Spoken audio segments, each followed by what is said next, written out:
Kikuchi's going to go, and there are 10 teams right now, 10 plus, Eric, looking for starting pitching. Inside Scoop time with FT Senior Insider Ken Rosenthal. Ken, let's get right to the most recent development. We've been breaking down the three-way trade with the Dodgers, the White Sox, and the Cardinals. What do you think about it? Well, it's a very interesting trade, no doubt. And the Dodgers clearly get better with Kopech in the bullpen and Tommy Edman, assuming he's healthy. He is the kind of versatile infield, outfield type that will fit in really well with them. And then from the Cardinals' perspective, not only do they get Eric Fedde, but they also get Tommy Pham back. And losing Tommy Pham, he had a rocky ending there, but it's kind of cool that he's going back there. And Fedde is a controllable starter. He has another year left, and he's pitched well this year. They wanted one more starter. So from their perspective, as I understand it right now, all they're giving up is Edman. There might be more to this deal, not fully confirmed yet, but they do well as well. And then the White Sox, Miguel Vargas is a guy who is going to hit. Everyone agrees with that. Position is somewhat in question. I don't know much about the prospects that they're getting in this deal as well. What about the Tanner Scott market? How is that developing right now? Because we just had Jim Bowden on, and he talked about the Yankees and Orioles being favorites. What are you hearing? Oh, I'm not sure who the favorites are right now. I know those teams are in, and I know really every team looking for bullpen help is on Tanner Scott. Now, these things are fluid, and I hate to handicap in any way, but certainly those teams have been mentioned, and I can see him going to any number of places, honestly. Ken, I don't know how to act serious with you, so I'm trying here. What about Nestor Cortez? He's being rumored to be thrown out there by the Yankees. Is that a possibility of them getting rid of Nestor Cortez? If they trade Nestor Cortez Jr., it would only be AJ, I believe, if they acquired another starting pitcher, and they've been trying to do that. So the Yankees are kind of, in my mind right now, the team to watch here because they've got so much going on. Relievers, starters, they're looking for another infielder as well. I don't know what's going to come to fruition for them, but they have a lot in play. And the Dodgers are similar too. Now, they're going to address a couple of needs here in this trade, but there are teams like these two that are looking to do multiple things. The Orioles are another one. They would like another bat as well as another reliever, maybe another starter. So that's why I said on Fair Territory this morning, there is going to be action. And remember, guys, a couple of weeks ago when everybody's saying, oh, it's a seller's market, there's not much that's going to happen. No. Every year it's like this. Every year it's slow and then it erupts. Now, we might not see superstar level players traded, but I believe we're going to see a lot of things happen. Okay, so I'll ask you about a couple teams that are on the outside looking in, and they've been interesting to break down. The Rangers and the Giants. Let's start with the Giants. Could Blake Snell actually be traded? And what do you think they're going to do? I know it's not a clear buy or sell situation, but to me, it kind of is. Like, if you trade Blake Snell, then you're kind of punting this year, aren't you? I don't expect them to trade Snell. They're 3.5 out, and if some team gives them some kind of offer that they feel is really good and acceptable, sure, they would do it. I just don't expect it to happen. They will look for another bat, I would believe, and I would expect that they might trade a reliever, one of the Rogers brothers perhaps. They can do some buy-sell type things to improve their roster on the margins. Now, with the Rangers, we saw them trade Lorenzen this morning to the Royals. Now, that is a move that's kind of understandable considering the pitching that they've got coming off the IL. Cody Bradford, eventually Jacob deGrom, as well as Molly from the Twins last year. So they've got a lot coming, and they had room to move a pitcher, but they are also looking to add offense. They are not selling. They are adding, and I don't know to the extent that they will add. Of course, they got the catcher Carson Kelly last night, but one more bat is what they would like to do. Ken, what are you hearing about Garrett Crochet? And did he kill his trade value with the words that came out of his agent's mouth? I don't know that he killed it, AJ. He just changed the equation for certain teams. Certain teams, from my understanding, bailed after that all came out. And then there's teams that are still in the mix. Now, the White Sox had been focused on Fedde. So Crochet had been on the back burner. That's what I was told this morning. But now, with more than 24 hours to go into the deadline, they can focus on Crochet and teams that might be interested in getting him. The Dodgers and Padres have been in this from the beginning. I don't expect them to go away. And keep in mind, too, that even if you acquire Crochet and you don't give him an extension, he might not be available for the playoffs anyway because of his mounting innings total.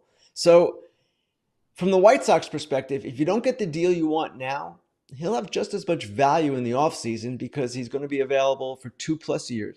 I'm sorry, 2 years at that point. He's available for 2+ now, but if he's not a guy that you can count on for the playoffs, even with an extension, if your team did that, which I don't expect that they would, well, then really the same value applies in November as it would right now because you'd have him, yes, for the rest of this regular season, but to what extent, no one knows. But the 2 years, the 2 remaining years, that's where the value is with Crochet if you can't count on him for the playoffs, and I don't know that you can. What are you hearing from the Blue Jays? Are they willing to make any moves outside of their, they already got rid of Yimmy, they already got rid of Danny Jansen, and Kikuchi's another available, because they have some valuable pieces. Kikuchi's going to go, and there are 10 teams right now, 10+, Eric, looking for starting pitching. There are more teams looking than there are pitchers available. So we're going to see some teams get shut out tomorrow, and they're not going to be happy about it. I expect Kikuchi will go, and probably for a pretty good price. Flaherty has been scratched tonight. We know that. They are not in place yet to have a deal, but they're getting there, obviously. And with the Blue Jays, beyond those potential free agents that they've traded and already planned to trade, I don't know that they will do much more. They have said all along they want to compete in 2025. So I don't expect a Vlad Guerrero Jr. trade to come out of nowhere tomorrow. I've been surprised before. I've actually been surprised by the Blue Jays before, but it just seems they're not in that kind of mode. Ken, you got to work on your Blue Jay sources. What about the Astros and the Guardians? We can't even get a smile out of Ken today. What about the Astros and the Guardians? Two teams that are in first Get place. me to hang up real quick.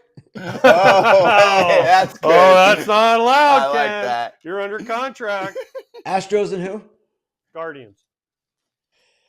Guardians, they are a team that badly needs a starting pitcher. And I don't know if they're going to end up with one or not, but that's the thing that they need to get. There's no question about it. The Astros also looking for a starter, and they traditionally have been aggressive when in position like this. I expect they will come up with something. The Guardians, AJ, are a really interesting team because they are right there. We know that. They're really good, but their rotation is a huge question right now. They really have only a couple of guys they can count on. It's Bybee, it's Lively, Gavin Williams coming on. They're looking for answers, and one of them I would expect would have to be external, and I don't know that they're going to get there. I don't know that they won't. I know one of the teams that needs starting pitching is my Brewers, so I need a smile brought to my face if AJ can't bring a smile to your face. Well, they were on Fetty, and it was them and the Cardinals, the way I understood it, so I don't know what this means for them now. They're not a team that traditionally is going to outbid the Yankees for Jack Flaherty at the deadline. That's not what they do. That's not how they operate. So I don't know exactly where they're going to turn, but they, to me, all season have mirrored the Guardians in the way they've surprised all of us and in the way that they have had all of these starting pitching issues surface. And they almost look like the Guardians in the sense that they're teetering. Despite being in first place, they're teetering because of their pitching situation. So in my view, they need to add. But again, once this game of musical chairs stops at 6 p.m. Eastern tomorrow, there are going to be some teams that need starting pitching that are not going to get starting pitching. And who knows who they'll be, but that's the situation that the Brewers and Guardians are in. I have an idea of one, and I'll bring up the last two teams here before you jump. The Atlanta Braves suddenly looking like they might need a starting pitcher depending on what we hear about Reynaldo Lopez. So Braves, and then right after that, if you can finish with the Seattle Mariners, many fans asking if that's it. They want more, especially offensive firepower for this team, which is understandable. The Braves are waiting to see on Lopez, as you said, Scott, and also Max Fried. The health of those two pitchers really depends or hinges on what they might do. So we have to wait and see. Their focus right now is a bat, an offensive player. That's what they've been looking for. That's what they will continue to look for up until the deadline. And if a starting pitching need develops, yes, they will have to go out and look as well. But they're waiting. They're waiting to see. The Mariners, yes, they are looking for one more bat, and they really want to do that. They need to do that. Obviously, Randy Arozarena is a great bat, and he's been on fire since June, but that offense needs additional help, and they're trying to get it. Ken, you're the best. Thank you very much. Everyone catch fire territory, and please hang up on AJ right now. I would love to see it. Have a good day, AJ. There's the smile I was looking Here for. It goes. Boom.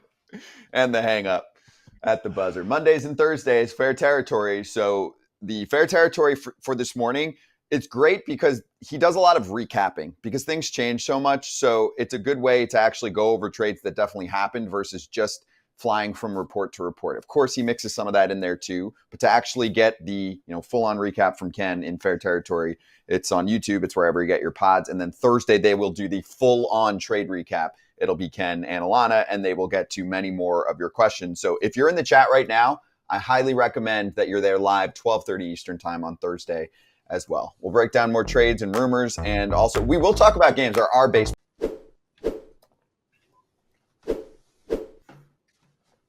Well, it's a big day for us today. FT fam, you're watching right now in the YouTube chat. Subscribe, please, and like this video. But we are still live. We're going to go over, just like you would at an award show, what you're wearing. AJ, what are you wearing today? Wow, I actually get to talk in a sponsorship. That's amazing. I'm wearing Vuori. I've had Vuori for years, and I love Vuori. And you can see the sign right here that says Vuori. It is great stuff, soft. My son loves it. He wears it all the time. It is soft. It is great. It washes well. It keeps shape. And I've known about it for a few years, and I've enjoyed it. You can work out in it. You can work out in it. You can wear it to a nice dinner. Yep. You can. It looks good. It's good stuff. It's high-quality stuff. It's very versatile. Kratz, what are you wearing?